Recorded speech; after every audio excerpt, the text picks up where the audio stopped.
Welcome to another writing week.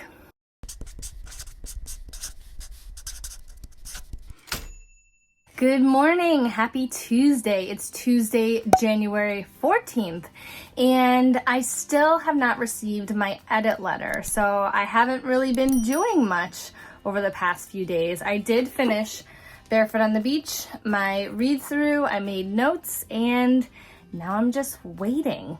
I have been doing behind the scenes stuff with my channel, and I've been taking Jessica Brody's mastery class. I can link to that below. I'm not a sponsor or anything, but I'm just having a lot of fun with it. I've been working on my videos, I've been captioning my videos, and also I've just been thinking about my book. So whenever my editor decides to throw those editorial notes into my inbox, I am ready. So I'm off to work now. This is just a quick check-in, and I'll check in with you soon. Well, good afternoon. It's Saturday, January 18th? I don't know.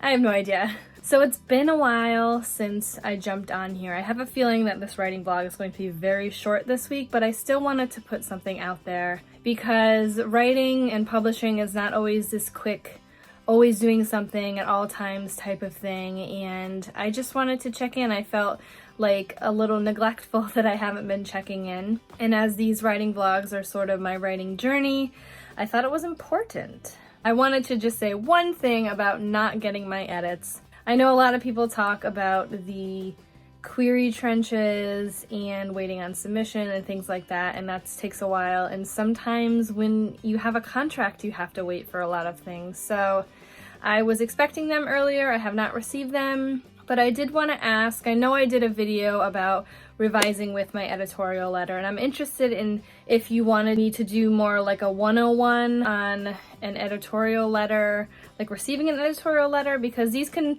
also come from beta readers, critique partners, not just editors, but I didn't know if maybe I could give a little more insight when it finally does come. So let me know in the comments if that would even be interesting to you, and maybe I'll film a quick video on that, or throw it into one of my writing blogs. I'm not sure yet.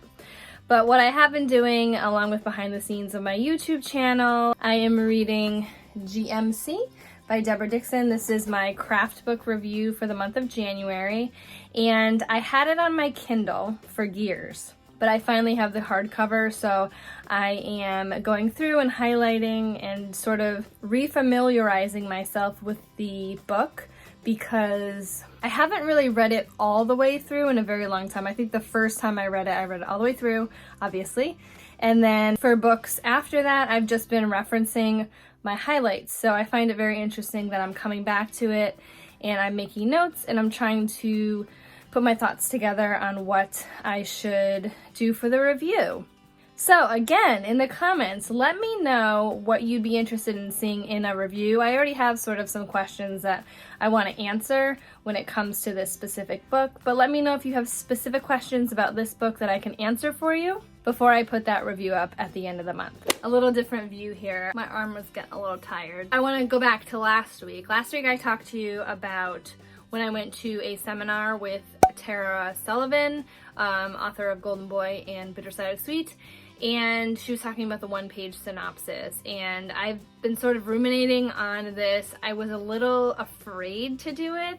I'm not going to go into her whole lecture because that's her thing. If you ever have a chance to see her, you can. But she was basically talking how important a one-page synopsis can be at sort of any stage in the process, whether you do it before you're drafting or you do it when you're revising. So what I've done, I actually worked on it this morning.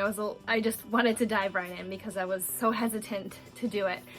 But I found it really enlightening, so I sort of went through her questions on what to ask myself and what to put in the synopsis, and then I sent it to my friend Katie, and she took the seminar with me. Tara's process was basically, when it comes to this point in the synopsis writing, that you give it to another reader friend or a writer friend and have them ask 3 questions. Katie asked me a few clarification questions, and I've been tweaking my synopsis, and it's been so enlightening to my story because I haven't written it again yet.